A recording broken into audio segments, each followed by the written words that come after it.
Thank you brother Israel గారు. ఇప్పుడు నేను సహోదరి శిరీష గారితో 2 వాక్య భాగములు చదివించేసి ముందుకు వెళ్తాను. ఒకటి పాత నిబంధనం నుంచి, ఇంకోటి కొత్త నిబంధనం నుంచి. పాత నిబంధనం వాక్య భాగము 119వ కీర్తన 18వ వచనము. కొత్త నిబంధనం వాక్య భాగము అపోస్తల కార్యం 2వ అధ్యాయము 42వ వచనం నుంచి చివరి వచనం వరకు. శిరీష గారు, పాత నిబంధనం వాక్య భాగము 119వ కీర్తన 18వ వచనం చదివించండమ్మా. దాని తర్వాత కొత్త నిబంధనము అపోస్తల కార్యం 2వ అధ్యాయం 42వ వచనం నుంచి చివరి వచనం వరకు. 119 Vijay brother, 119, not 118. Psalm 119 verse 18. నేను నీ ధర్మశాస్త్రమునందు ఆశ్చర్యమైన సంగతులను చూచినట్లు నాకు కన్నులు తెరువును. అలాగే కొత్త నిబంధనము అపోస్తల కార్యం 2వ అధ్యాయము 42వ వచనం నుంచి 45వ వచనం. ఇప్పుడు మనము పోస్ట్ పెంటికాస్టల్ టైంలో ఉన్నాం కాబట్టి, పెంతికోస్ పండుగ అయి దగ్గర ఒక నెల అవుతుంది కాబట్టి 2వ అధ్యాయం 42వ వచనం నుంచి చివరి వచనం వరకు. వీరు అపోస్తలుల బోధ యందును సహవాసమందును రొట్టె విరుచుట యందును ప్రార్థన చేయుట యందును ఎడతెగక ఉండిరి. అప్పుడు ప్రతివానికి భయం కలిగింది, మరియు అనేక మహత్ కార్యములను సూచక క్రియలను అపోస్తుల ద్వారా జరిగింది. విశ్వసించిన వారందరూ ఏకముగా కూడి తమకు కలిగినదంతయు సమిష్టిగా ఉంచుకొనిది. ఇదియుగాక వారు తమ చర స్థిరాస్తులను అమ్మి అందరికీ వారి వారి అక్కర కొలది పంచిపెట్టింది. మరియు వారు ఏక మనసులై ప్రతిదినము దేవాలయములో తప్పక కూడుకొనుచు ఇంటింటా రొట్టె విరుచుచు దేవుని స్తుతించుచు ప్రజలందరి వలన దయ పొందిన వారై ఆనందముతోనూ నిష్కపటమైన హృదయముతోనూ ఆహారము పుచ్చుకొంచుండరి. మరియు ప్రభు రక్షణ పొందుచున్న వారిని అనుదినములు వారితో చేర్చుచుండెను. థ్యాంక్ యూ అమ్మా. నేను కూడా ఒక చిన్న ప్రార్థన చేసి ముందుకు వెళ్తాను. విజయ్ బ్రదర్ మన కొరకు సిద్ధపరిచిన స్లైడ్స్ చూపిస్తారు. తండ్రి, ఈ సమయం బట్టి ఎంతో వందనాలు తండ్రి.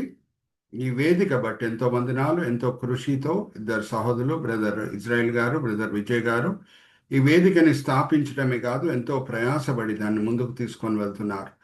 ఈ సమయంలో తండ్రి, ఈ జూమ్ మీటింగ్లో పాల్గొనడానికి వచ్చిన ప్రతి వ్యక్తిని మీ చేతిలో అప్పచెప్తున్నాం. 27 మంది ఉన్నారు తండ్రి. వాళ్ళు ఈ సమయంలో వేరేదో పనులు చేసుకొని ఉండొచ్చు, కానీ ఎంతో ఆసక్తితో, ఎంతో మంచి ఉద్దేశములతో మేము వాక్యపరంగా ఆత్మికంగా బలపరచబడాలని వాళ్ళు వచ్చి ఉన్నారు.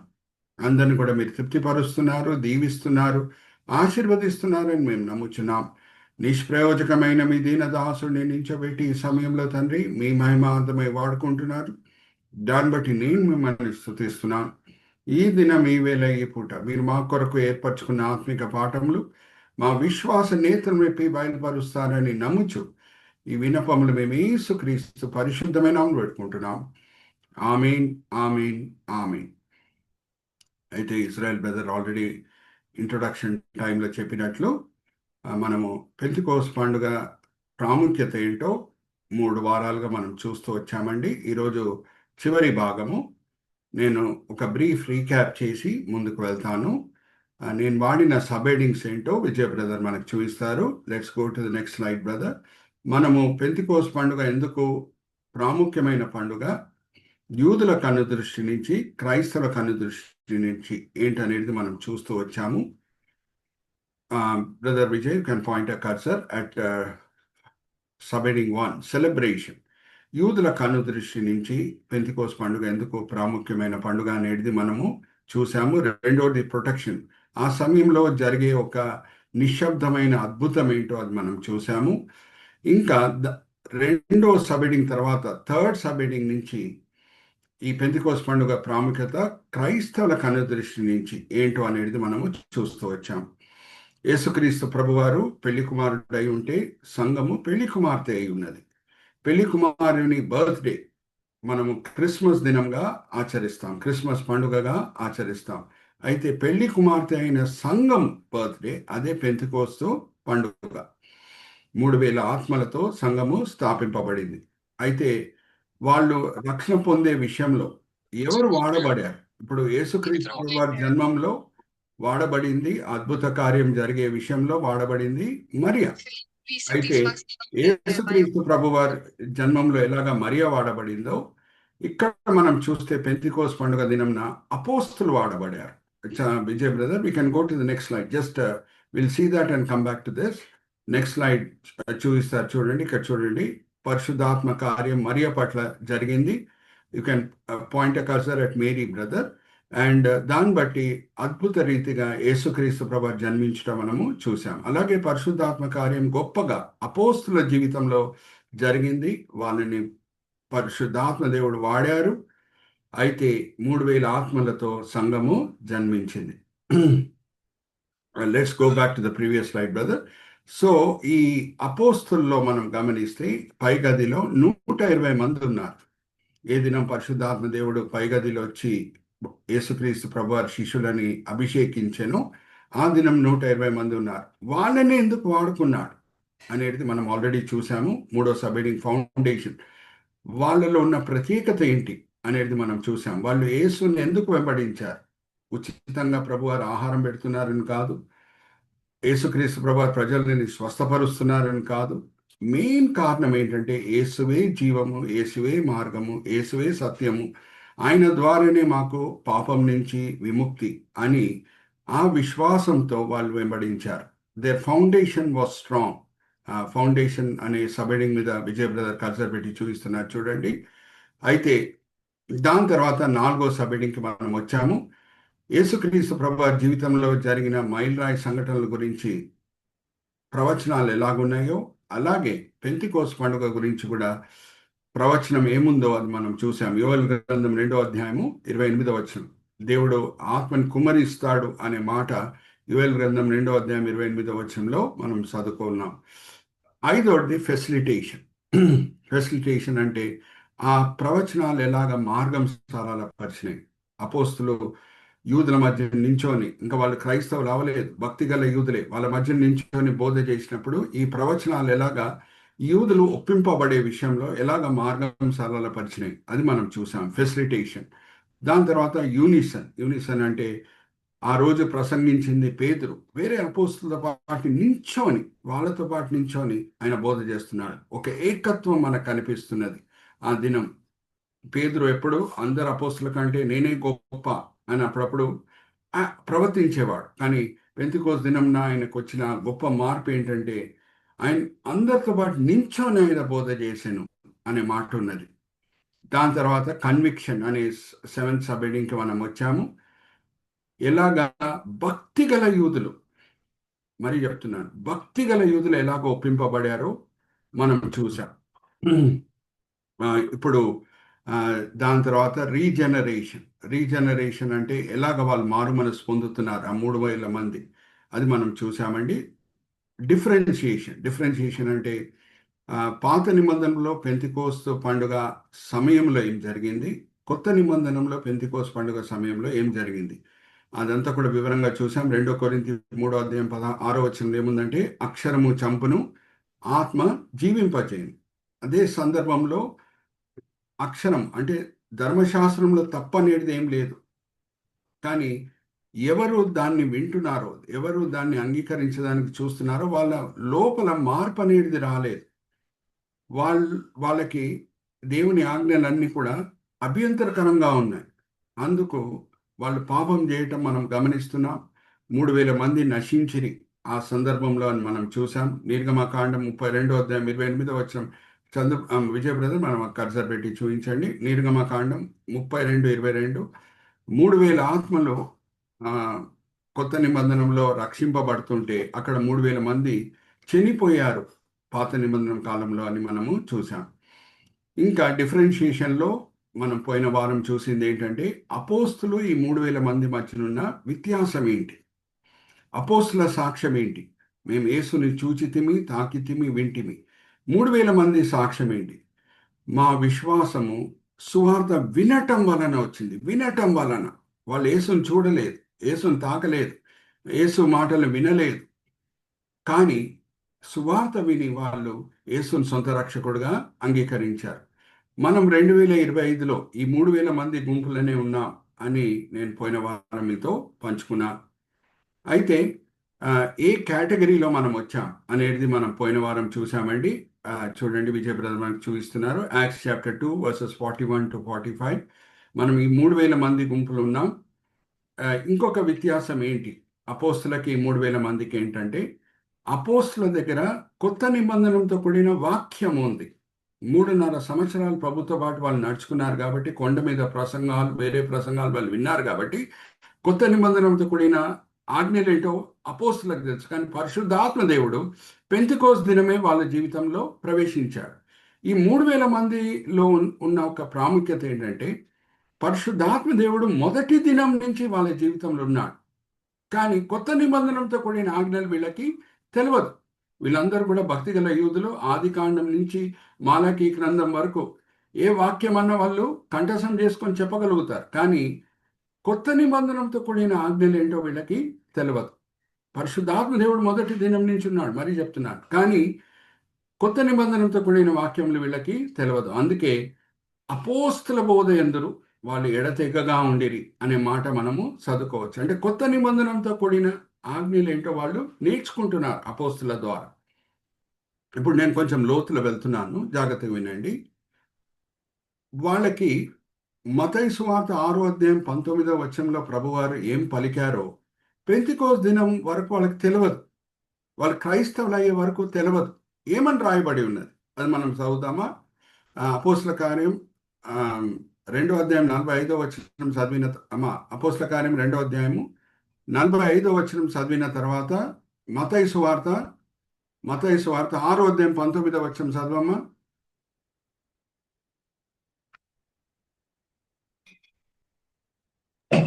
ఇదియుగాక వారు తమ చరస్థిరాస్తులను అమ్మి అందరికీ వారి వారి అక్కరల కొలది పంచిపెట్టిరి.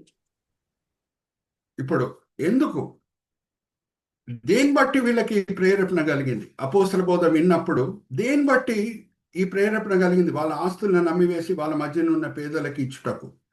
మత్తయి సువార్త 6వ అధ్యాయం 19వ వచనం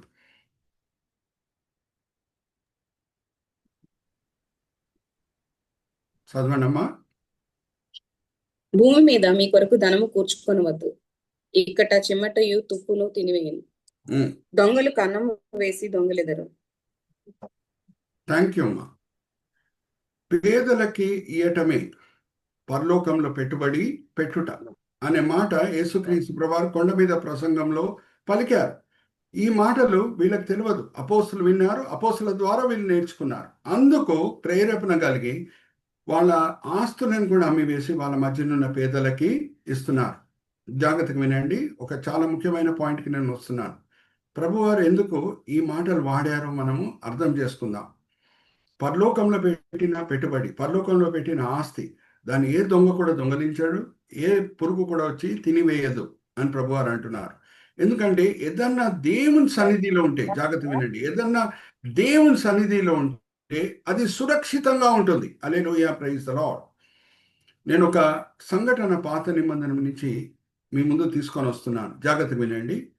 అరణ్య మార్గంలో ఇశ్రాయేలీలు ఐగుప్తు నుంచి కానాన్ దేశం వైపు నడుస్తూ వెళ్తుండగా దేవుడు అద్భుత రీతిగా మన్నా వాడి వాళ్ళని పోషించాడు. దేవదూతలు తినే ఆహారాన్ని వాళ్ళకి ఇచ్చి వాళ్ళని పోషించాడు. దేవునికి బాగా తెలుసు ఎంతమందికి ఎంత ఇయ్యాలో ప్రభువారికి తెలుసు.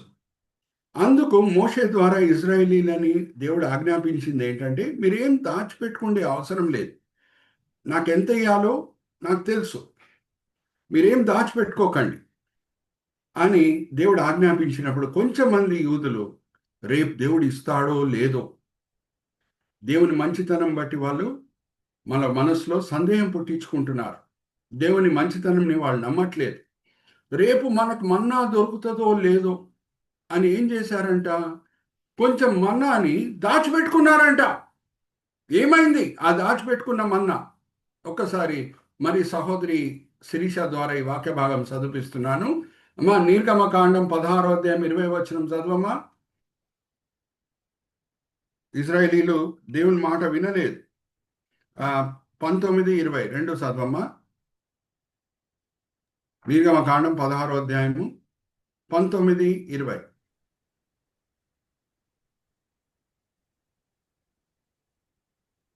మరియు మోషే, దీనిలో ఏమీ ఉదయం వరకు ఎవరును మిగిల్చుకొనకూడదని వారితో చెప్పాను. అయితే వారు దాచిపెట్టుకునే మోషే అవసరం మాట లేదు. వినక దేవుడికి తెలుసు మీకు ఎంత ఇవ్వాలో ప్రతిదినము. దేవునికి తెలుసు. రోజు నమ్మకంగా దేవుడు మిమ్మల్ని పోషిస్తాడు. మీరు దాచిపెట్టుకునే అవసరం లేదు అని చెప్పినప్పుడు ఏమైందంట? 20వ వచనంకి రామా. అయితే వారు మోషే మాట వినక కొందరు ఉదయం వరకు దానిలో కొంచెం మిగిల్చుకొనగా అది పురుగు పట్టి కంపు కొట్టెను. పురుగు బట్టి కంపు కొట్టేను మన్నా. జాగ్రత్త వినండి, చాలా ప్రాముఖ్యమైన పాయింట్కి మనం వస్తున్నాం. బైబిల్ స్టడీ ఎందుకు చేస్తున్నాం? వాక్యం అంతా కూడా ఎందుకు రాయబడి ఉన్నది? మనకి బుద్ధి కలుగుటకై రాయబడి ఉన్నది, నిరీక్షణ పుట్టించుటకై రాయబడి ఉన్నది. అయితే ఎప్పుడు వాళ్ళు దాచిపెట్టుకొని ఉండొచ్చు? రాత్రి వేళ భోజనం చేసిన తర్వాత ఎప్పుడు దాచిపెట్టుకొని ఉండొచ్చు? You can make an educated guess. ఒకసారి అన్మ్యూట్ చేసుకొని జవాబు ఇవ్వండి. అనుకుందాము సామాన్యంగా డిన్నర్ టైం 9 o'clock అనుకుందాము. అయితే ఇంకా తినకుండా ఏం మిగిలిందో అది దాచిపెట్టుకున్నారంట. రేపు దేవుడు ఇస్తాడో లేదో అనే విషయం బట్టి వాళ్ళకి సందేహం. ఎప్పుడు పెట్టుకొని ఉండొచ్చు నైట్ టైం? ఒకసారి చెప్పండి, అన్మ్యూట్ చేసుకోండి. What could be the approximate time? 9 o'clock. Very good. So morning అనుకుందాం 6 o'clock వాళ్ళు గమనిస్తే పురుగు పట్టింది. అంటే 9 o'clock to 12 o'clock 3 hours, 12 o'clock to 6 o'clock morning, మరి 6 hours, 3 + 6 9 hours పురుగు పట్టింది. జాగ్రత్తగా వినండి. అదే మన్నా ఒక పాత్రలో మోషే నిబంధన మందసం లోపల పెడుతున్నాడు. హల్లెలూయా, ప్రైజ్ ద లార్డ్. జాగ్రత్త వినండి. అదే మన్నా ఒక పాత్రలో పెట్టి నిబంధన మందసం లోపల దేవుని సన్నిధిలో పెడుతున్నాడు. 100 సంవత్సరాలుగా అది సురక్షితంగా ఉండింది, పురుగు పట్టలేదు. హల్లెలూయా, praise the lord. Are you all understanding? ఎప్పుడు దేవుని సన్నిధిలో ఏమన్నా పెడతామో అది సురక్షితంగా ఉంటుంది. అందుకే యేసుక్రీస్తు ప్రభువారు ఏమంటున్నారు? మీరు ఇక్కడ దాచిపెట్టుకోకండి మీ ఆస్తి. దొంగలిస్తారు, పురుగు తిని వేసేస్తుంది. కానీ దేవుని సన్నిధిలో పెడితే అది సురక్షితంగా ఉంటుంది. వీళ్ళు దాచిపెట్టుకున్న మన్నా 12 గంటల్లో పురుగు పట్టింది. కానీ దేవుని సన్నిధిలో నిబంధన మందసం లోపల పెట్టిన మన్నా పురుగు పట్టిందా? అడుగుతున్నా మిమ్మల్ని. 100 సంవత్సరాలుగా అక్కడే ఉంది. పురుగు పట్టిందా? No. Are you all with me? So ఎప్పుడు మన తోడు క్రైస్తవులకి, తోడు సహోదరులకి సహాయం చేస్తామో ఆ పెట్టుబడి పరలోకంలో సురక్షితంగా ఉంటుంది అని ప్రభువారు మత్తయి సువార్త 6:19 వచనంలో చెప్పడం అపోస్తులు విన్నారు. ఈ 3000 మంది వినలేదు. కానీ అపోస్తుల ద్వారా విన్న తర్వాత ప్రేరేపణ పొంది వాళ్ళ ఆస్తులను కూడా అమ్మివేసి వాళ్ళ మధ్యనున్న పేదలకి ఇస్తున్నారు. Are you all with me? So ఇప్పుడు let's go back to the slide brother. ఇప్పుడు నేను ఒక నిజమైన సంఘటన ఏం జరిగిందో బిల్లీ గ్రహాం గారి పరిచర్యలో దాంతో కూడింది ఒక మాట చెప్పి నేను నెక్స్ట్ స్లైడ్కి వెళ్తాను. సో డిఫరెన్షియేషన్లో మనం చూసాం అపోస్తుల దగ్గర ఏముండింది? వాక్యం ఉండింది, కానీ పెంతెకోస్తు దినం వరకు పరిశుద్ధాత్మ దేవుడు లేడు. 3000 మందితో పరిశుద్ధాత్మ దేవుడు మొదటి దినం నుంచి వాళ్ళ హృదయంలో నివసిస్తున్నాడు, కానీ కొత్త నిబంధనలతో కూడా ఆజ్ఞలు వాళ్ళకి తెలియదు. అపోస్తుల ద్వారా వాళ్ళు వింటున్నారు. పరిశుద్ధాత్మ దేవుడు, జాగ్రత్తగా వినండి, పరిశుద్ధాత్మ దేవుడు ఎప్పుడు అపోస్తుల జీవితంలో వచ్చాడో సూచనల ద్వారా వచ్చాడు. ఎందుకంటే వాళ్ళు అన్య భాషల్లో మాట్లాడితేనే, అన్య భాషల్లో ప్రవచిస్తేనే ఈ భక్తి గల యూదులు పైగది వైపు ఆకర్షింపబడతారు. సో సందర్భం తగ్గట్టు పరిశుద్ధాత్మ దేవుడు వరాలు ఇస్తాడు. కానీ ఈ 3000 మంది జీవితంలో పరిశుద్ధాత్మ దేవుడు ప్రవేశించినప్పుడు నిశ్శబ్దంగా ప్రవేశిస్తున్నాడు. కారణం ఏంటి? యూదులను అంగీకరించే విషయంలో ఏ అభ్యంతరం కూడా ఉండదు. అపోస్తులు కూడా యూదులే, ఈ 3000 మంది కూడా భక్తి గల యూదులే. వాళ్ళని సంఘం లోపల చేర్చుకునే విషయంలో ఈ అపోస్తులకి ఏ అభ్యంతరం కూడా ఉండదు. కానీ అన్యుడైన కొర్నేలియు, హల్లెలూయా, ప్రైజ్ ద లార్డ్, అపోస్తుల కార్యం 10వ అధ్యాయానికి మనం వస్తే అన్యుడైన కొర్నేలియు మారు మనసు పొందినప్పుడు పరిశుద్ధాత్మ దేవుడు ఆయన జీవితంలో వచ్చినప్పుడు కొర్నేలియు అన్య భాషల్లో ప్రవచిస్తున్నాడు, అన్య భాషల్లో మాట్లాడుతున్నాడు. ఎందుకు? అప్పుడే అక్కడున్న యూదులు, యూదా మతం నుంచి మారుమనసు పొందిన క్రైస్తవులు కొర్నీయుని సంఘం లోపల అంగీకరిస్తారు. హల్లెలూయా, ప్రైజ్ ది లార్డ్. ఆ వాక్య భాగం కూడా మనం చదువుకుందాం. ఎందుకు పరిశుద్ధాత్మ దేవుడు సూచనల ద్వారా ఈ ఈ అపోస్తుల జీవితంలో వచ్చాను? ఎందుకు 3000 మంది జీవితంలో నిశ్శబ్దంగా వచ్చాను? ఎందుకంటే యూదులను అంగీకరించే విషయంలో ఎవరు కూడా అభ్యంతరం ఉండదు. కానీ కొర్నీలియు, ఆయన అన్యుడు, ఆయనను కూడా సామాన్యంగా ట్రీట్ చేస్తున్నాడు దేవుడు అని వేరే యూదా మతం నుంచి మార్మనసు పొందిన క్రైస్తవులకి అర్థం కావాలి. అందుకే పేతురు జస్ట్ సువార్త పలుకుతున్నాడు అంతే. ఇంకా వాళ్ళు బాప్తిజం కూడా తీసుకోలేదు. పరిశుద్ధాత్మ దేవుడు వాళ్ళ హృదయంలో ప్రవేశించి ఏం చేస్తున్నాడు? వాళ్ళ అన్య భాషల్లో మాట్లాడేటట్టు చేస్తున్నాడు. ఒకసారి చూద్దామా దాంతో కూడిన వాక్య భాగం? అపోస్తల కార్యం 10వ అధ్యాయం 41వ వచనం చదవమ్మా. అపోస్తల కార్యం 10వ అధ్యాయం 41వ వచనం. ప్రజలందరికీ కాక దేవుని చేత ముందుగా ఏర్పరచబడిన సాక్షులకే, అనగా ఆయన మృతుల్లో నుండి లేచిన తర్వాత ఆయనతో కూడా అన్నపానమును పుచ్చుకొనిన మాకే ఆయన ప్రత్యక్షముగా కనబడినట్లు అనుగ్రహించను. 44వ వచనంకి వచ్చేమ్మా. పేతురు ఈ మాటలు ఇంకా చెప్పుచుండగా అతని బోధ విన్న వారందరి మీదకి పరిశుద్ధాత్మ దిగెను. సున్నతి పొందిన వారిలో పేతురు కూడా వచ్చిన విశ్వాసులందరూ పరిశుద్ధాత్మ వరము అన్యజనుల మీద సైతము కుమ్మరింపబడట చూచి విభ్రాంతి నొందిరి. ఏలయనగా వారు భాషలతో మాట్లాడుచు దేవుని గణపరుచుచుండగా వినిరి.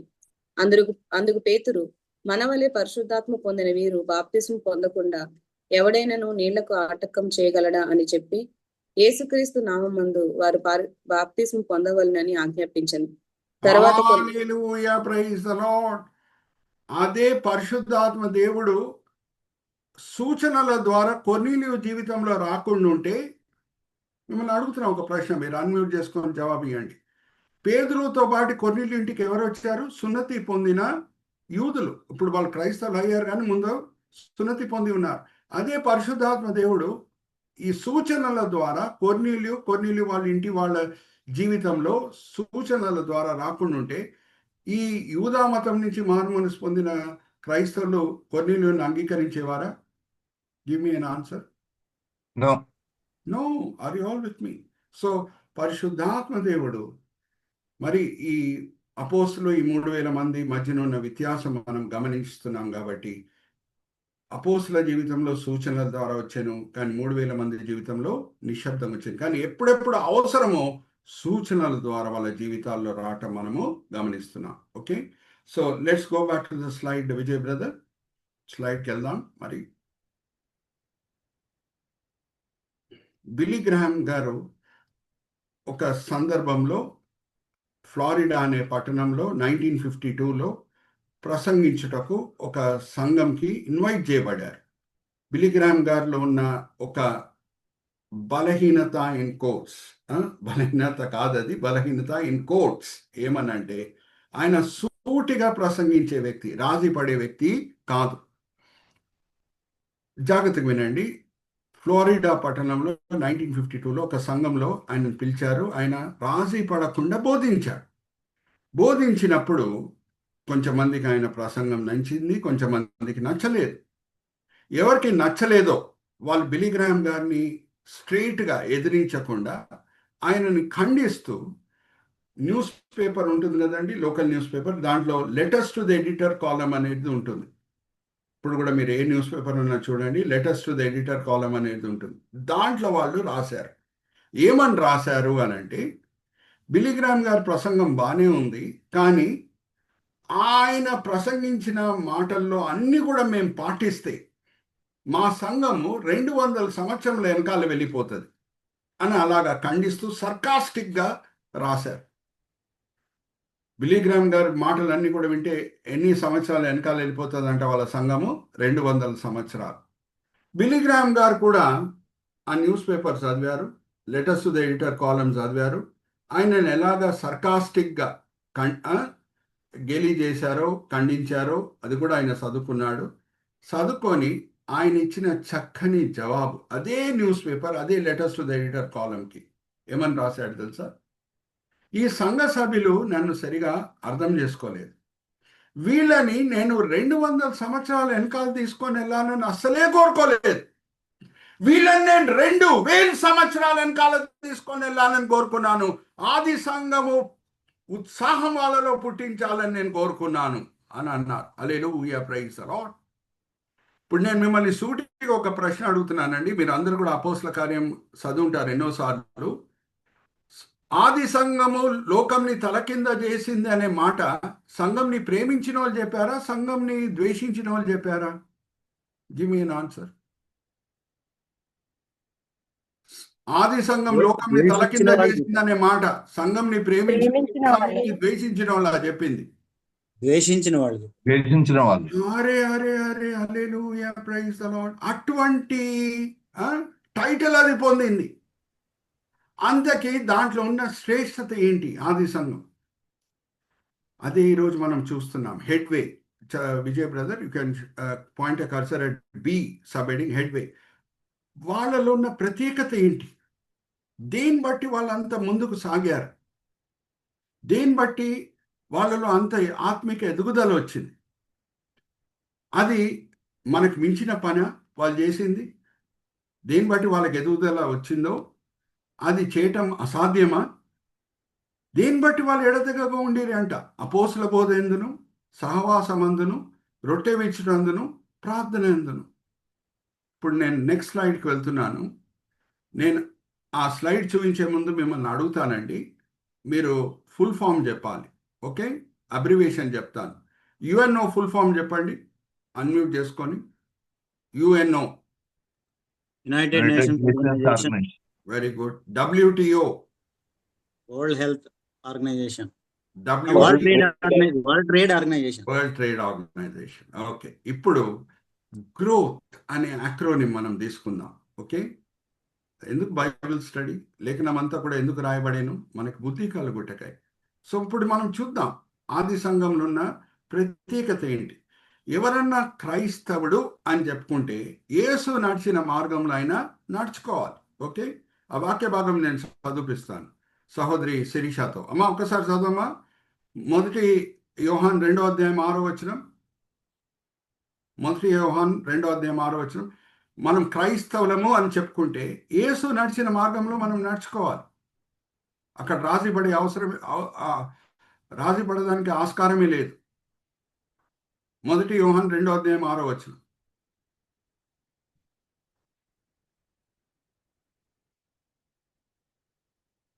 చదవమ్మా. ఆయన వాక్యము ఎవడు గైకొనును వానిలో దేవుని ప్రేమ నిజముగా పరిపూర్ణమాయను. ఆయన యందు నిలిచి ఉన్న వాడునని చెప్పుకున్నవాడు ఆయన ఎలాగ నడుచుకునేనో అలాగే నడుచుకుని బద్ధుడై ఉన్నాడు. మనం ఆయన ప్రభు ఎలాగా నడుచుకోలేనో అలాగే మనం నడుచుకోవాలి. అది ఆల్ విత్ మీ. ఇప్పుడు నా let's go to that slide. ఇప్పుడు నేను అబ్రివేషన్ గ్రోత్ ది వాడుతున్నాను. మీరు చక్కగా చెప్పారు. WTO అంటే W stands for world, T stands for trade, O stands for organisation. మీరు చక్కగా చెప్పారు. UNO అంటే U stands for united, N stands for nations, O stands for organisation. ఇప్పుడు గ్రోత్ అనే ఒక అబ్రివేషన్, గ్రోత్ అనే ఒక అక్రోనిమ్ మనం తీసుకుందాం. Let's go to the next slide Vijay brother. Next slide. Next slide brother. Next slide.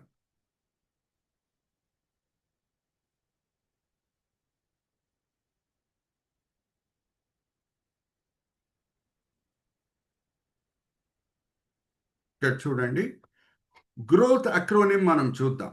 Okay, what does D stand for? Go to God in prayer. చాలాసార్లు చాలామంది క్రైస్తవులు అని చెప్పుకొని అప్పుడప్పుడు ఎందుకు ప్రార్థన చేయట్లేదు అని సంఘ కాపరి అన్న తోడు క్రైస్తవులన్న అడిగినప్పుడు వాళ్ళు చెప్పే సాకు ఏంటంటే టైం ఉండట్లేదండి. యేసుక్రీస్తు ప్రభు వారి కంటే బిజీ వ్యక్తి ఈ లోకంలో ఎవరు ఉండరు. మనకున్న ధన్యత ఒకటి ప్రభు వారి దగ్గర లేదు. అదేం తెలుసా? మనకి ఏ రోజు చనిపోతామనేది మనకు తెలియదు. మన చివరి దినం ఏ రోజు అనేది మనకు తెలియదు. అది మన ధన్యత. బహుశా ముందే దేవుడు మనకు బయలుపరిస్తే కంగారుతో ముందే చనిపోతాం కావచ్చు. కానీ ప్రభువారికి ఆయన ఎలాగ చనిపోతాడు, ఎక్కడ చనిపోతాడు, ఎప్పుడు చనిపోతాడు, ఆయనకి అన్ని ముందే తెలుసు. 3.5 సంవత్సరాల పరిచర్యలో అనేక పనులు ఆయన ముగించేయాలి. ఆ 3.5 సంవత్సరాల్లో ఆయనంత బిజీ ఎవరు ఉండరు. ఎందుకంటే మార్క్ సువార్తని బైబిల్ పండితులు ఏమంటారంటే స్పీడ్ గాస్పల్ అని అంటారు, వేగం సువార్త అని అంటారు. ఎందుకు? ఇమ్మీడియట్లీ అనే వర్డ్, వెంటనే అనే మాట ఒక్కసారి కాదు, 2 సార్లు కాదు, 42 సార్లు వాడబడింది. అది all with me. Speed, immediately అనే మాట, వెంటనే అనే మాట. వెంటనే ప్రభు ఇక్కడి నుంచి అక్కడ వెళ్ళాను, వెంటనే ఇక్కడి నుంచి అక్కడ వెళ్ళాను. ఎందుకు? 3.5 సంవత్సరాల్లో అన్ని కూడా ఆయన ముగించాలి కాబట్టి. కానీ అంత బిజీగా ఉన్న ప్రభు, ఆయనకు తెలుసు ఆయన ఎక్కువ వరకు పరిచర్య కాపర్నౌమ్ అనే పట్టణంలో చేశాను. 8ంటికి తలుపులు తట్టేటోళ్ళు ఉంటారు, రోగిలు వచ్చేస్తారు. అలాగే ఆయన వాక్య పరిచర్య వినుటకు కూడా ప్రజలు వస్తారు. దయ్యముల చేత పీడింపబడే వాళ్ళని వాళ్ళ స్నేహితులు, బంధువులు తీసుకొని వస్తారు. సో ప్రభువారు ఆయన దినంని ఎలాగా ప్రారంభం చేసేవారంట. ఒకసారి తీయమ్మ శిరీష, మార్క్స్ సువార్త 1వ అధ్యాయం 35వ వచనం. మార్క్స్ సువార్త 1వ అధ్యాయం 35వ వచనం. ఆయన పెందలకడనే లేచి ఇంకను చాలా చీకటి ఉండగానే బయలుదేరి అరణ్య ప్రదేశమునకు వెళ్ళి అక్కడ ప్రార్థన చేయుచుండెను. హల్లెలూయా, ప్రైజ్ ది లార్డ్. చీకటిగా ఉన్నప్పుడే, ఎవరు లేని చోటకి వెళ్ళి ప్రార్థన చేస్తున్నాడు. ఎందుకంటే ఆయనకు తెలుసు 8ంటికి తలుపులు తట్టేటోళ్ళు ఉంటారు. ప్రభువారు పాత నిబంధనలు ఉన్న 613 ఆజ్ఞలని వడగట్టి 2 ఆజ్ఞలు మీరు పాటించండి, మీరు తెలవకుండానే 611 ఆజ్ఞలని మీరు పాటిస్తారు అని అన్నారు. అదేంటి? దేవుణ్ణి ప్రేమించుడి, పొరుగువాడిని ప్రేమించుడి. పొరుగువాడంటే ఎవడు? మంచి సమరుడు కథలో మనకు తెలుసు. ఇబ్బందిలో ఉన్న వ్యక్తి పొరుగువాడు, అవసరతలో ఉన్నవాడు పొరుగువాడు. సో ప్రభువారు ఇచ్చిన 2 ఆజ్ఞలు, దేవుణ్ణి ప్రేమించుడి, పొరుగువారిని ప్రేమించుడి. ఆయన ఎలాగ పాటిస్తున్నాడో చూడండి. ఉదయమే లేచి తండ్రి పట్ల ఎంత ప్రేమ కలిగి ఉన్నాడో చూపిస్తున్నాడు వెళ్ళి ప్రార్థన చేసే విషయంలో. ఎందుకంటే 8ంటికి ఆయనకు తెలుసు తలుపులు తట్టేటోళ్ళు ఉంటారు. ఆయన సహాయం కోరుకొని తలుపులు తట్టేటోళ్ళు ఉంటారని ఆయనకు బాగా తెలుసు. ఆ సమయంలో మరి మిమ్మల్ని అడుగుతున్నా ఒక ప్రశ్న. 8ంటికి అవసరతలు ఉన్న వాళ్ళు వచ్చి తలుపులు తట్టినప్పుడు, నేను ఇప్పుడు ప్రార్థన చేసుకోవాలి, మీరు తర్వాత రాండి అని ప్రభువారు చెప్తే, మరి 2 ఆజ్ఞని మీరినట్టు ఉంటుంది కదా, అవునా కాదా? Give me yes or no? yes. So 2 ఆజ్ఞలని ప్రభువారు పాటిస్తున్నారు. మొదటి ఆజ్ఞ తండ్రిని ప్రేమించుడి. జాగ్రత్త వినండి, ప్రార్థన వెనకాల అవసరత ఏంటి? ప్రభువారు ఇట్లా అద్భుతాలు చేసి ఆయన అవసరతలని పూర్తి చేయొచ్చు. 5,000 పురుషులని వాళ్ళు ఆకలితో ఉన్నప్పుడు 5 రొట్టెలు వాడి 2 చేపలు వాడి పోషించాడు. అలాగే శాస్త్రులు, పరిసయ్యులు, సదుకులు వచ్చి, మీ ప్రభువారు పన్నులు కట్టరా, టెంపుల్ మెయింటెనెన్స్ ట్యాక్స్ కట్టరా అని అంటే పేదలను పంపించి ఒక చేపను పట్టమంటున్నాడు. ఆ చేప నోట్లో కాయిన్స్ ఉన్నాయి, దాన్ని బట్టి ట్యాక్స్ పేమెంట్ అయిపోతున్నది.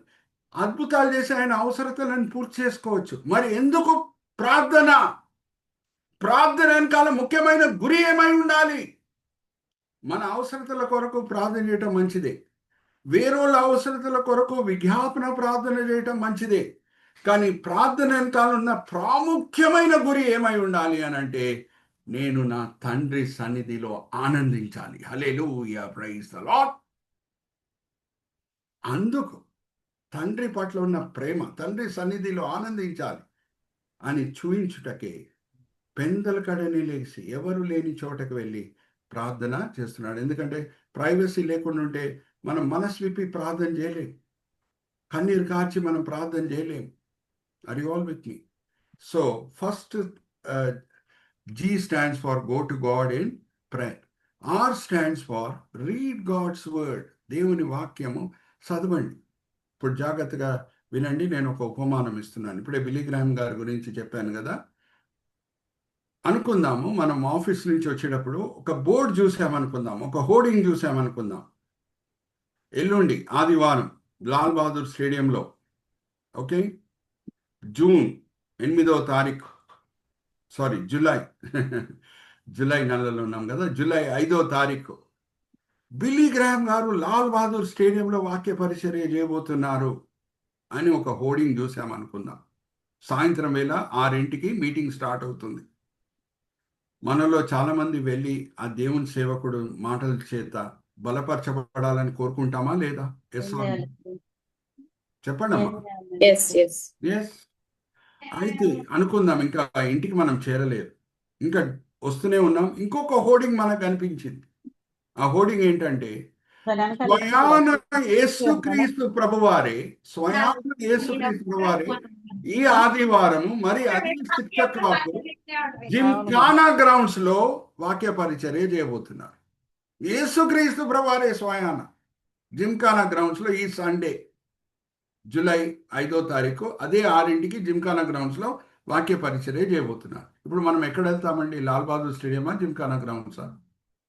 చెప్పండి, అన్మ్యూట్ చేసుకొని చెప్పండి. జిమ్ఖానా గ్రౌండ్స్కి వెళ్తాం కదా. ఇప్పుడు జాగ్రత్త వినండి. జిమ్ఖానా గ్రౌండ్స్కి వెళ్ళాలి అని అంటే మన ఇంటి నుంచి వెహికల్ వాడి వెళ్ళాలి. సమయంతో కూడిన ఖర్చు అవుతుంది, డబ్బులతో కూడిన ఖర్చు అవుతుంది. ట్యాక్సీ బుక్ చేసుకోవాలి, వెహికల్తో వెళ్ళాలి. జాగ్రత్త ఏమవుతుంది? కూడిన పని కదా జిమ్ఖానా గ్రౌండ్స్కి వెళ్ళాలి అని అంటే. మీరు ఎక్కడ కూడా వెళ్ళే అవసరం లేదు. బైబిల్ విప్పండి, యేసుక్రీస్తు ప్రభు వారి స్వరం మీరు డైరెక్ట్ గా వింటారు. హల్లెలూయా, ప్రైజ్ ది లార్డ్. 2000 సంవత్సరాల తర్వాత ప్రభు వారు మాట్లాడటం ఆపేశారా? ఆపలేదే. Are you all with me? Bible pages విప్పండి, యేసుక్రీస్తు ప్రభు వారి స్వరం మీకు వినిపిస్తుంది. జిమ్ఖానా గ్రౌండ్స్ కూడా వెళ్ళే అవసరం లేదు. ఇంకా వాక్యంకి ఇచ్చిన ప్రాముఖ్యత ఏంటి? వాక్యమే చెప్పనియండి మనకి. ఓకే, ఎందుకంటే వచ్చే వారం నుంచి మరి మనం ఆదికాండం బైబిల్ స్టడీ చేయబోతున్నాం. జాగ్రత్త వినండి. వాక్యంలో ఉన్న ప్రాముఖ్యత ఏంటో వాక్యమే మనకు చెప్పనియండి. దానికంటే ముందు నేను మిమ్మల్ని ఒక ప్రశ్న అడుగుతాను. యెహోవా దేవునికి ఇవ్వబడిన కొన్ని పేర్లు చెప్పండి అమ్మా పాత నిబంధనలో. యెహోవా రాఫా అంటే వెంటనే చెప్పేస్తారు, ఏమని? స్వస్థపరిచే దేవుడు. అదే కాకుండా వేరే ఏమేమి పేర్లు ఇవ్వబడినాయి పాత నిబంధనలో చెప్పండి, అన్మ్యూట్ చేసుకొని చెప్పాలి. ఈజీ కదా. యెహోవా దేవునికి ఇచ్చిన పేర్లు కొన్ని పాత నిబంధనలో. యెహోవా నిస్సి, ఆయనే మన జెండా అయి ఉన్నాడు యుద్ధంకి వెళ్ళినప్పుడు. ఇంకా నీతి సూర్యుడు. అడోనాయ్. Very good. సింహాసనం ఆసీనుడై ఉన్న దేవుడు. యెహోవా ఈరే, సమృద్ధికి ఇచ్చే దేవుడు. యెహోవా షాలోం, ఆయనే సమాధానకర్త. ఎన్నో ఉన్నాయి కదా పేర్లు. Praise the lord. యెహోవా సికిన్ను, ఆయనే మన నీతి అయి ఉన్నాడు. అవునా? ఇన్ని పేర్లు ఉన్నాయి. కానీ లేఖనం ఏం చెప్తుందో ఒకసారి చూద్దామా? మన శిరీష 138వ కీర్తన 2వ వచనం చదవమ్మా. వాక్యంకి ఇచ్చిన చోటు ఏంటో మనం చూద్దాం. నీ పరిశుద్ధాలయము తట్టు నేను నమస్కారం చేయుచున్నాను. నీ నామ మంత్రి కంటే నీవిచ్చిన వాక్యమును నీవు గొప్ప చేసి ఉన్నావు. నీ నామం అన్నిటికంటే నువ్వు ఇచ్చిన వాక్యం నువ్వు గొప్ప చేసి ఉన్నావు. వాక్యం అంటే ఏంటి? యెహోవా రాఫా, యెహోవా ఈరే, యెహోవా సికిను, అన్నిటికంటే గొప్ప. హల్లెలూయా, ప్రైజ్ ది లార్డ్. ఆ వాక్యం యేసుక్రీస్తు ప్రభువారు. దీని నెరవేర్పు మనం ఫిలిప్పీలకు రాసిన పత్రిక 2వ అధ్యాయం 9వ వచనం నుంచి 11వ వచనంలో మనం చదువుకోవచ్చు. యేసుక్రీస్తు ప్రభువారు ఆయన ఎంతగానో తగ్గించుకొని నేను ఎంతగానో విధేయత చూపించాను. దాన్ని బట్టి తండ్రి ఏం చేస్తున్నాడు? యేసు నామంని అన్ని నామం కంటే పై నామంగా చేసేసాడు. హల్లెలూయా, ప్రైజ్ ది లార్డ్. యెహోవా ఈరే, యెహోవా నిసి, యెహోవా సికిను, యెహోవా షాలోం, అన్నిటికంటే గొప్ప పేరు ఇచ్చేశాడు. హల్లెలూయా, ప్రైజ్ ది లార్డ్. మీరు బైబిల్ని ముట్టుకుంటే యేసుని ముట్టుకున్నట్లు. హల్లెలూయా, praise the lord. Are you all with me? ఇప్పుడు కూడా పేజెస్ విప్పండి, పేజెస్ టర్న్ ఓవర్ చేయండి. యేసు స్వరం మీకు వినిపిస్తుంది. So read God's word to grow in the Lord. Let's come to O. O stands for oneness. అంటే జాగ్రత్త వినండి, సహవాసం. తోడు క్రైస్తవులతో సహవాసం. ఏకత్వం. ఒకసారి ఈ వాక్య భాగం కూడా చదివి వినిపించమ్మా. హీబ్రీలకు రాసిన పత్రిక 10వ అధ్యాయం 25వ వచనం. హీబ్రీలకు రాసిన పత్రిక 10వ అధ్యాయం 25వ వచనం. బైబిల్స్ అండర్లైన్ చేసుకోండి. ఆది సంఘ సభ్యులు ఏం చేశారు? ఎడతెగగా ఏం బట్టి ముందుకు సాగారు? సహవాసమందును, రొట్టె విచ్చుట అందును. 10వ అధ్యాయం 25వ వచనం కూడా చదవమ్మా. ఆ దినము సమీపించుట మీరు చూచిన కొలది మరి ఎక్కువగా అలాగు చేయుచు, ప్రేమ చూపుటకు, సత్కారములు చేయుటకు ఒకరినొకడు పురుకొల్పవలనని ఆలోచింతము. 10వ అధ్యాయం 25వ వచనం ప్రారంభం చదవలేదమ్మా, ఇంకొకసారి చదువు. 24వ వచనం నుంచి చదువు. కొందరు మానుకొనుచున్నట్టుగా సమాజముగా కూడుకొనుట మానక ఒకరినొకడు హెచ్చరించుచు, ఆ దినము సమీపించుట మీరు చూచిన కొలది మరి ఎక్కువగా అలాగు చేయుచు, ప్రేమ చూపుటకును, సత్కార్యములు చేయుటకును ఒకరినొకడు పురుకొల్పవలనని ఆలోచింతము. హల్లెలూయా, ప్రైజ్ ది లార్డ్. మరి సహవాసం విషయంలో, సంఘంకి వచ్చే విషయంలో యేసుక్రీస్తు ప్రభువారే మనకు మాదిరి. పాత నిబంధన కాలంలో అన్న కొత్త నిబంధనలో సువార్తలో సంఘము అని అంటే ఏంటి? ఎక్కడ కూడేవాళ్ళు? సినగాగ్స్, ఇంగ్లీష్లో ఏమంటారు దాన్ని? సమాజ మందిరంలో. అక్కడ కూడా యేసుక్రీస్తు ప్రభువారే మనకు మాదిరి. ఒకసారి చూద్దామా. ఆయన పెరిగింది నజరేతు గ్రామంలో. ప్రభువారు ఏం చేసేవారంట? ఆరాధించే దినం ఆర్ సాబత్ దినం. లూకాసు వార్త 4వ అధ్యాయం 16వ వచనం చదవమ్మా. లూకాసు వార్త 4వ అధ్యాయం 16వ వచనం. తీసుకోండి. తరువాత ఆయన తాను పెరిగిన నజరేతునకు వచ్చెను. తన వాడుకు చెప్పున విశ్రాంతి దినమందు సమాజ మందిరములోనికి వెళ్లి చదువుకొనుటకై నిలుచుండగా ప్రవక్త అయిన యెషయా చెప్పున, హల్లెలూయా, praise the lord. Are you all understanding? వాడుక చెప్పున, ఎప్పుడో ఒకసారా కాదు, వాడుక చెప్పున శనివారం అంటే యూదులకి సాబాత్ డే ఆయన సమాజ మందిరంకి వెళ్ళి, హల్లెలూయా, ప్రైజ్ ది లార్డ్. మా జాగ్రత్త వినండి. సహవాసం వలన మనకు కలిగే మేలేంటి? దేవుడు ఎందుకు మనకి ఒక సంఘం ఇస్తున్నాడు? ఒక స్థానిక సంఘంలో ఎందుకు మనల్ని నాటుతున్నాడు? ఒక్కరొక్కరి విశ్వాసం చేత ఒకరొకరిని బలపరుచుకుంటుట. ఉదాహరణకు నేను చెప్తున్నాను. ఎర్రగా వేడిగా ఉన్న ఒక బొగ్గు పీస్ తీసుకోండి. ఎర్రగా వేడిగా ఉన్నది, గది కోనలో పెట్టండి, కొంచెం తర్వాత చల్లారిపోతుంది. ఇప్పుడు నేను మిమ్మల్ని ఒక ప్రశ్న అడుగుతున్నాను. అలాగే 30-40 వేడిగా ఉన్న బొగ్గులు తీసుకొని కలిసి మెలిసి పెట్టండి, ఏదన్నా ఒక్కటన్నా చల్లారిపోతుందా? అడుగుతున్నా మిమ్మల్ని. 30-40 ఎర్రగా వేడిగా ఉన్న బొగ్గు పీసెస్ తీసుకొని కలిసి మెలిసి పెట్టండి, ఒక్కటన్నా చల్లారిపోతుందా? ఒకదాని వేడి ఇంకొకటి పుచ్చుకుంటూ ఉంటుంది. హల్లెలూయా, ప్రైజ్ ది లార్డ్. అందుకే దేవుడు ప్రతి క్రైస్తవునికి ఒక స్థానిక సంఘం ఇస్తాడు. వాడుక చొప్పున యేసు సమాజ మందిరంకి వెళ్ళి, హల్లెలూయా, ప్రైజ్ ది లార్డ్, అక్కడ కూడా ఆయనే మాదిరి. ప్రార్థన విషయంలో ప్రభువారే మాదిరి. సంఘ సహవాసం విషయంలో ప్రభువే మాదిరి. ఇప్పుడు డబ్ల్యూకు మనం వద్దాం. G stands for go to God in prayer. R stands for read God's word. O stands for oneness. Oneness అంటే fellowshipping with one another. W stands for witness. జాగ్రత్త వినండి. ప్రతి వ్యక్తికి దేవుడు పని అప్పచెప్పాడు. ప్రతి వ్యక్తికి. చాలా మంది క్రైస్తవులు ఏమనుకుంటారంటే 5 పరిచర్యలు ఉన్నాయి సంఘంలో. కొంచెమంది అపోస్తులు, కొంచెమంది సువార్థికులు, కొంచెమంది కాపర్లు, కొంచెమంది ఉపదేశకులు, కొంచెమంది ప్రవక్తలు, వీళ్ళే పరిచర్య చేయాలి అని అనుకుంటారు. కానీ ప్రతి క్రైస్తవునికి దేవుడిచ్చిన ఒక పరిచర్య ఏంటంటే సాక్షిగా ఉండే పరిచర్య. హల్లెలూయా, ప్రైజ్ ది లార్డ్. ప్రతి వ్యక్తి వాడబడాలి దేవుని సంఘంలో. జస్ట్ ఈ 5 మంది మాత్రమే కాదు. దేవుడు మనల్ని ఎక్కడ పెట్టాడో, ఏ స్కూల్లో పెట్టాడో, ఏ కాలేజీలో పెట్టాడో, ఏ ఉద్యోగంలో పెట్టాడో, ఏ వ్యాపార చోటలో పెట్టాడో, అక్కడ మనం సాక్షులమై ప్రజలని ప్రభు వైపు ఆకర్షించాలి. ఇప్పుడు మన జీవిత నడకనే ఒక సందేశం ఇస్తుంది. ఏమనంటే మనం రాజీ పడే వ్యక్తులము కాదు. ఎక్కడ ఒక క్రైస్తవుడు చదువుకుంటున్నాడు, వేరే స్టూడెంట్స్ అందరూ కూడా చిల్లర జోకులు వేసుకొని నవ్వుతూ ఉండొచ్చు, క్లాసులు ఎగ్గొట్టి సినిమాలకు వెళ్తూ ఉండొచ్చు. కానీ ఒక క్రైస్తవుడు పరిశుద్ధమైన జీవితం జీవిస్తూ వాళ్ళు క్రాక్ చేసే చిల్లర జోకుల బట్టి ఆయన నవ్వడు. గవర్నమెంట్ ఆఫీస్లో అందరు కూడా లంచాలు తీసుకుంటూ ఉండొచ్చు, కానీ ఒక క్రైస్తవుడు లంచాలు తీసుకోడు. ఆఫీస్ అయిపోయిన తర్వాత బార్స్కి వెళ్దామని కొంచెంమంది బార్స్కి వెళ్తూ ఉండొచ్చు, కానీ ఒక క్రైస్తవుడు వాళ్ళతో పాటు సమయం గడపడు.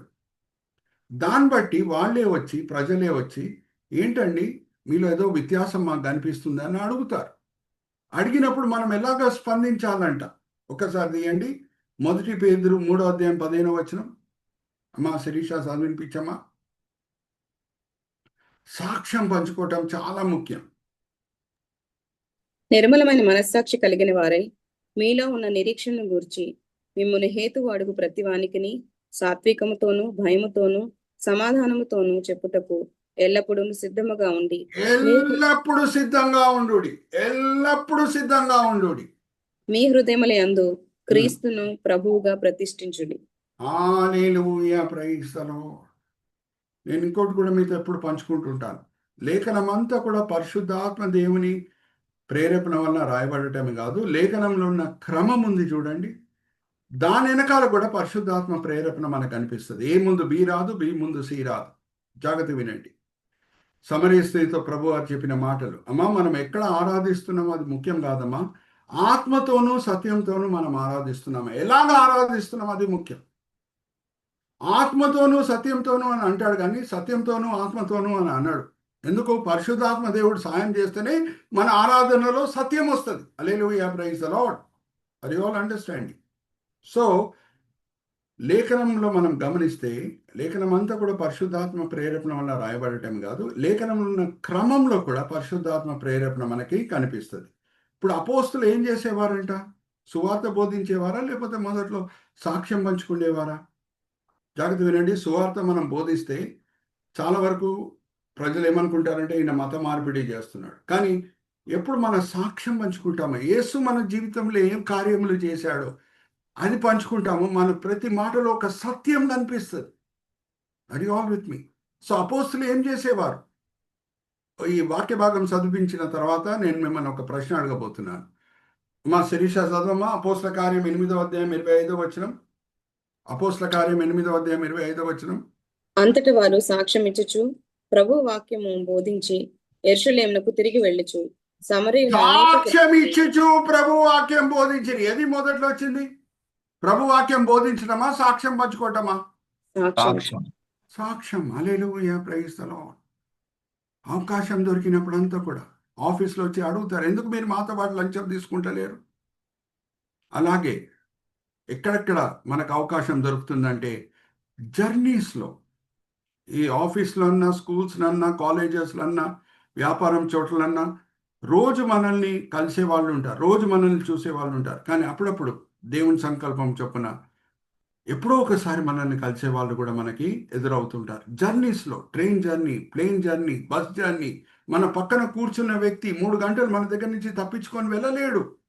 ఆ సమయంలో సెల్ ఫోన్ తీసుకొని మన లోకం లోపల మనం దాక్కోవటం కాదు. అరే 3 గంటలు ఈయన నాతో పాటు కూర్చొని ఉన్నాడే అని మెల్లంగా జనరల్ టాపిక్స్ మాట్లాడాలి. క్రికెట్ గురించి మాట్లాడాలి, పొలిటిక్స్ గురించి మాట్లాడాలి. తర్వాత మెల్లంగా యేసు మన జీవితంలో ఏ కార్యం చేశారో చెప్పాలి.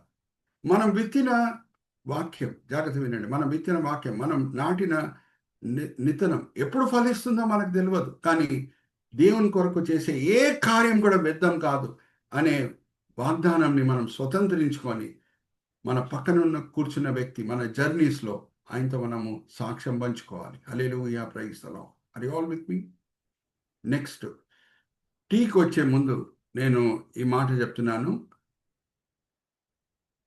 ప్రార్థన చేయటం అన్నా, వాక్యం చదవటం అన్నా, సంఘ సహవాసంలో పాల్గొనటం అన్నా, అలాగే ఒక బాధ్యతగా సాక్ష్యం పంచుకో, బహుశా కొంచెం ఆచార రీతిగా కూడా కొంచెం మంది క్రైస్తవులు చేయొచ్చు. కానీ టీ ఉంది చూడండి, ట్రయల్స్, సిల్వ మోయుట, అది దేవుణ్ణి ప్రేమించకుండా ఉంటే చేయలేం. హల్లెలూయా, praise the lord. Are you all with me? యేసు లాంటి సాత్వికం, యేసు లాంటి ఆశా నిగ్రహం, యేసు లాంటి తగ్గింపు ఎలాగో వస్తుంది? 5 సంవత్సరాలు బైబిల్ కాలేజ్కి వెళ్తే వచ్చేస్తుందా? అలాగొస్తే అందరు కూడా లైన్ కట్టి బైబిల్ కాలేజ్కి వెళ్తూ ఉంటారు. యేసు గుణములు ఎలాగొస్తాయి? నమ్మకంగా సిలువ మోయటంతో, పరిశుద్ధాత్మ శక్తితో. ఈ వాక్య భాగం నేను చదివిస్తున్నాను. రోమిలికి రామా, ఒకసారి చూద్దామా? రోమిలికి రాసిన పత్రిక 5వ అధ్యాయం 3-4 వచనాలు. అంతేకాదు శ్రమ ఓర్పును, ఓర్పు పరీక్షను, పరీక్ష నిరీక్షణను కలుగజేయనని ఎరిగి శ్రమల యందును అతిశయపడదుము. నా సహనం పెరుగుతుంది, నా ఆశా నిగ్రహం పెరుగుతుంది, నా తగ్గింపు పెరుగుతున్నది. ఆల్ విత్ మీ? మా నేను మరి మిమ్మల్ని ఒక ప్రశ్న అడిగి ముందుకు వెళ్తాను. నేనైతే ఒప్పుకుంటున్నాను, చిన్నప్పుడు నాకు ఇంజెక్షన్ ఇచ్చినప్పుడు నేను ఏడ్చేవాడిని. మీరు కూడా ఏడ్చేవారా? Give me an answer. Yes. చిన్న వయసు కలిగి ఉన్నప్పుడు ఇంజెక్షన్ ఏడ్చేవారా? వెరీ గుడ్, యథార్థంగా ఒప్పుకుంటున్నారు. మరి ఇంకొక ప్రశ్న అడుగుతున్నాను, ఇంజెక్షన్ ఇచ్చి ఇప్పుడు ఏడుస్తారా? ఇప్పుడు ఇంజెక్షన్ వల్ల లాభం ఏంటో మనకు తెలుసు కదా, కొంచెం ఓర్చుకుంటే దానివల్ల రోగం పోతుందని మనకు తెలుసు. ఈ వయసులో ఇంజెక్షన్ ఇస్తే మనం ఏడుస్తామా? No. Give me an answer. No. No. ఏం చెప్తుంది? సత్యం మిమ్మల్ని స్వతంత్రులుగా చేయను. హల్లెలూయా, ప్రైజ్ ది లార్డ్. సత్యం మనం ఎప్పుడు గ్రహిస్తామో, శ్రమల వలన నాకు ఆత్మిక మేలు కలుగుతున్నది అని దేవుని స్తుతిస్తాం. పౌలు శీలా వలె సంఖ్యలతో బంధింపబడి, కొరడా దెబ్బలు తిని, చెరలో వేయబడినా సరే ఎందుకు స్తుతిస్తున్నారండి? దీని వలన ఏదో లాభం ఉంది కానీ వాళ్ళు గ్రహించారు కాబట్టి. హల్లెలూయా, praise the lord. Are you all with me? So మొదటి 4 చాలా ముఖ్యం. అది ఆచార రీతిగా కూడా చేయొచ్చు. కానీ సిల్వ మోస్తారు చూడండి, శ్రమలకి వాళ్ళు గురి అయినప్పుడు అన్నీ ఓచుకుంటారు చూడండి, అది నిజమైన రుజువు అయి ఉంటుంది దేవుని వాళ్ళు ప్రేమిస్తున్నారా లేదా అనే విషయం బట్టి. ఓచును, అన్నిటిని తాళును, అన్నిటిని నిరీక్షించును, అన్నిటిని విశ్వసించును. ఇదంతా అయిన తర్వాత ఆటోమేటిక్గా వస్తుంది. ఏంటి? పరలోకం మనం చేరుతాం. హల్లెలూయా, ప్రైజ్ ది లార్డ్. ప్రభు వారు ఏమంటున్నారు? ఒకసారి దియమ్మ, ప్రకటన గ్రంథం 3వ అధ్యాయం 20-21 వచనాలు. ప్రకటన గ్రంథం 3వ అధ్యాయం 20-21. ఇదిగో నేను తలుపు నొద్ద నిలిచి ఉండి తట్టుచున్నాను. ఎవడైనను నా స్వరము విని తలుపు తీసిన ఎడల నేను అతని యొద్దకు వచ్చి అతనితో నేనును నాతో కూడా అతను భోజనం చేయుదుము. నేను జయించి నా తండ్రితో కూడా ఆయన సహవాసమునందు కూర్చుండి ఉన్న ప్రకారము జయించు వానిని నాతో కూడా నా సింహాసనమందు కూర్చుండనిచ్చదను. నేను జయి ఎలాగా సింహాసనంలో పక్కన, దేవుని సింహాసనం పక్కన కూర్చొని ఉన్నాను, జయించు వానికి అదే ధన్యత నేను ఇస్తాను. అదే ధన్యత ఆయన దొరికేటట్లు చేస్తాను. ఆయన కూడా నా సింహాసనం పక్కన కూర్చొని పరిపాలిస్తాడు. ఇప్పుడు నేను మిమ్మల్ని అడుగుతున్నానండి ఒక ప్రశ్న. సామాజికంగా యేసు యాక్చువల్లీ ఓడిపోయాడు, కానీ జయించాను అని చెప్తున్నాడు. దాని అర్థం ఏంటి? 23వ వచనం చదవమ్మా. ఎవరి దగ్గర యేసుక్రీస్తు వారు నిల్చొనున్న సమయంలో పొంతి పిలాతు కూడా యేసుని విడుదల చేయాలని కోరుకునే సమయంలో యాక్చువల్గా ఎవరు గెలిచాను ఆర్ ఏం గెను? 23వ అధ్యాయం 23వ వచనం చదవమ్మా, లూకాసు. అయితే వారొక పట్టుగా పెద్ద కేక వేసి వీనిని సిలువ వేయమని అడుగుగా వారి కేకలే గెలిచెను. వారి కేకలే గెలిచాను, శత్రువుల కేకలే గెలిచాను, అన్యాయం గెలిచాను న్యాయం మీద, అబద్ధాలు గెలిచాను నిజం మీద. మరి యేసు ఏమంటున్నారు? నేను గెలిచినట్లు ఎవరు జయిస్తారో, నేను జయించినట్టు ఎవరు జయిస్తారు అంటే దాని అర్థం ఏంటి? అప్పుడప్పుడు అన్యాయము మనకి జరిగడం, అబద్ధాలకి మనం గురి అయినప్పుడు, దెబ్బకి దెబ్బ కొట్టకుండా అన్నీ ఓచుకొని న్యాయంగా తీర్పిచ్చే దేవుని చేతిలో మన సమస్యలను మనం ఎప్పుడు సమర్పించుకుంటామో అదే నిజమైన విజయం. హల్లెలూయా, praise the lord. Are you all with me? ఒకసారి ఈ వాక్య భాగం చదివేసి మనం ముగిద్దామమ్మా. మాదిరి అని నేను చెప్పాను కదా, అలాగే మొదటి పేతురు రెండో అధ్యాయము 22వ వచనం నుంచి చదవమ్మా.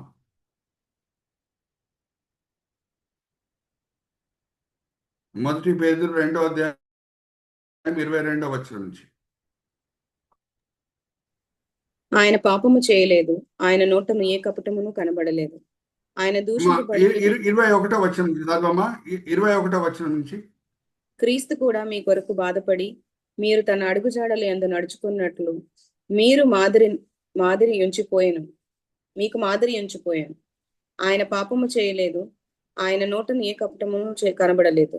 ఆయన దూషింపబడి బదులు దూషింపలేదు, ఆయన శ్రమ పెట్టబడి బెదిరింపక న్యాయముగా తీర్పు తీర్చు దేవునికి తను తాను అప్పగించుకొని మనము పాపముల విషయమై చనిపోయి నీతి విషయమై జీవించినట్లు ఆయన తానే శరీరమందు మన పాపములను మ్రాను మీద మోసుకొనెను. ఆయన పొందిన గాయముల చేత మీరు స్వస్థత నొందిరి. మీరు గొర్రెల వలె మనకి మాదిరి. ఇక్కడ కూడా యేసుక్రీస్తు ప్రభువారే మనకి మాదిరి. ప్రార్థన చేసే విషయంలో తోడు విశ్వాసులతో ప్రభువే మాదిరి. నిజమైన విజయం ఏంటో అని చూపించే విషయంలో కూడా ప్రభువే మనకు మాదిరి. హల్లెలూయా, ప్రైజ్ ది లార్డ్. అప్పుడు మనం పరలోకం చేరుతాం. జీ దాటి, ఆర్ దాటి, ఓ దాటి, డబ్ల్యూ దాటి, టీ దాటి వచ్చినప్పుడు next H comes. H stands for heaven. Are you all with me? So ఆది సంఘము లోకంని తల కింద చేసిందంటే దాంట్లో ఉన్న గొప్ప విషయాలు ఏంటి ఈరోజు మనం చూసాం. పెంతెకోస్తు పండుగ తర్వాత సంఘము దేవుడు అంట. మరి ఏం దాంట్లో ఉన్న విషయాలు ఏంటి? దేని బట్టి అంతగా ఆది సంఘం ఎదిగింది? దేని బట్టి ఆది సంఘం ఈ గొప్ప కార్యములు చేయగలిగింది? ఇదంతా అసాధ్యమా? మిమ్మల్ని అడుగుతున్నా. ప్రార్థన విషయంలో ఎడతెగగా ఉండుట, సహవాస విషయంలో ఎడతెగ, పంచుకునే విషయంలో ఎడతెగగా ఉండుట, నమ్మకంగా సిల్వ మోయుట, ఇదంతా మనకు అసాధ్యమా? అడుగుతున్నా. పరిశుద్ధాత్మ శక్తితో వీలుందా లేదా? సాధ్యమవుతుంది. మనల్ని. సో ఇక్కడ నేను ముగిస్తున్నాను. Vijay brother, you can go back to that slide of headway. So Pentecost తర్వాత ఎన్నో విషయాలు మనం నేర్చుకున్నాం. ఆది సంఘం లోకంని తల కింద చేసింది అని అంటే దాంట్లో ఉన్న ప్రత్యేకమైన విషయాలు ఏంటో ఈరోజు మనము నేర్చుకున్నాం. నేను చిన్న ప్రార్థన చేసి ఇజ్రాయెల్ బ్రదర్కి మరి ఫ్లోరు అప్పచెప్తాను. తండ్రి, ఈ సమయం బట్టి ఎంతో వందనాలు. ఇక్కడ చేరిన నమ్మకమైన ఈ జూమ్ మీటింగ్లో చేరిన నమ్మకమైన ప్రతి మెంబర్, ప్రతి పార్టిసిపెంట్ బట్టి ఎంతో వందనాలు. 24 మంది ఉన్నారు తండ్రి. వాళ్ళ సమయంలో వేరేదో పనులు చేసుకొని ఉండొచ్చు, కానీ మేము దేవుని సన్నిధిలో సమయం గడపాలి, వాక్యపరంగా ఆత్మికంగా బలపరచబడాలి అని ఎంతో మంచి ఉద్దేశంలతో వాళ్ళు ముందుకు వచ్చి ఉన్నారు. అందరినీ కూడా మీరు తృప్తిపరుస్తున్నారు, దీవిస్తున్నారు, ఆశీర్వదిస్తున్నారని మేము నమ్ముచున్నాం. నిష్ప్రయోజకమైన మీ దీనదాసుని నించోబెట్టి మీ మార్గమై వాడుకుంటున్నారు తండ్రి. దాన్ని బట్టి నేను మిమ్మల్ని స్తుతిస్తున్నాను తండ్రి. ఈ వేదిక చేత అనేకులు మేలు పొందేటట్లు మీ కృప చూపించండి. ఎంతో ఆసక్తితో, ఎంతో కృషితో విజయ్ బ్రదర్ ప్రతి సెషన్ని యూట్యూబ్లో కూడా అప్లోడ్ చేస్తున్నారు. మేము ఎలాగా ఈ వేదిక చేత మేలు సార్వత్రిక సంఘం కూడా మేలు పొందేటట్లు ఈ యూట్యూబ్ లింక్స్ని మేము సర్క్యులేట్ చేసేటట్లు తోడు క్రైస్తవుల మధ్యన మిమ్మల్ని ప్రోత్సహించండి. ఈ వినపములు మేము యేసుక్రీస్తు పరిశుద్ధమైన నామములో వేడుకుంటున్నాం. ఆమేన్, ఆమేన్, ఆమేన్. Praise the lord. మాస్టర్ గారు, థ్యాంక్ యూ వెరీ మచ్ అండి. పెంతెకోస్తు గురించినట్టు అనేక లోతైన విషయాలు మాకు తెలియజేసి, ఆ మనసులో ఏమైనా డౌట్స్ ఉన్నట్లయితే అన్ని కూడా క్లారిఫై అయ్యేటట్టుగా పెంతెకోస్తు అనే సబ్జెక్ట్ ని చాలా డీప్ గా డీల్ చేసినందుకు అందరి తరఫున మీ కృతజ్ఞతలు తెలియజేస్తున్నాం. Thank you so much. Thank you.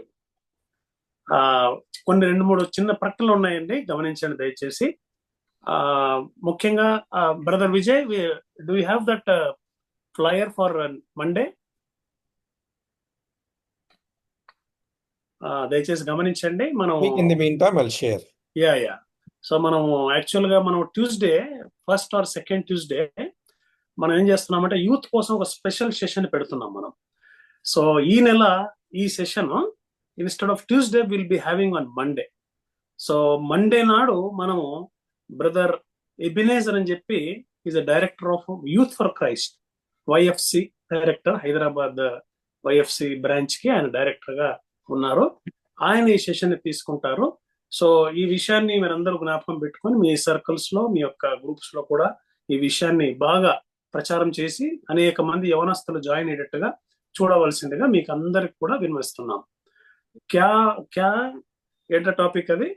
క్యా కరే కంట్రోల్ నహీ హోతా, క్యా కరే కంట్రోల్ నహీ హోతా. ఈ టాపిక్ పైన మనతో ఎబినేజర్ బ్రదర్ మనతో మాట్లాడతారు. కాబట్టి ఈ విషయాన్ని జ్ఞాపకం పెట్టుకొని, ఇది బేసిక్ గా శోధనల గురించి, టెంప్టేషన్స్ గురించి ఈ విషయాన్ని జ్ఞాపకం పెట్టుకోవాల్సిందిగా మనం చేస్తున్నాం.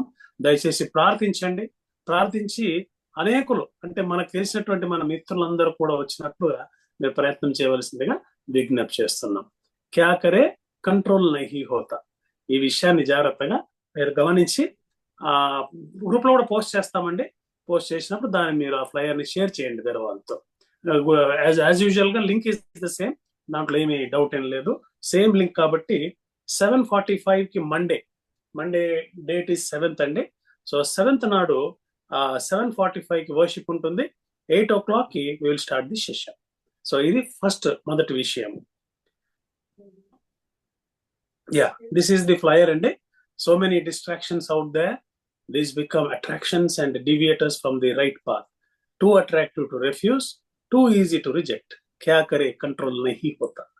So ee subject paina brother Ebenezer director YFC మాట్లాడతారు. కాబట్టి దయచేసి ఇది జ్ఞాపకం పెట్టుకొని ఈ శనివారం, ఆదివారం వీళ్ళంతా ఎక్కువ మందికి ఈ ఫ్లైయర్ ని షేర్ చేయవలసిందిగా విజ్ఞప్తి చేస్తున్నాను. Thank you so much. ఇక రెండో విషయము, ఈనాటితో ఈ పెంటెకోస్ట్ అనే సబ్జెక్ట్ ముగించాం. కాబట్టి మనము ఆదికాండము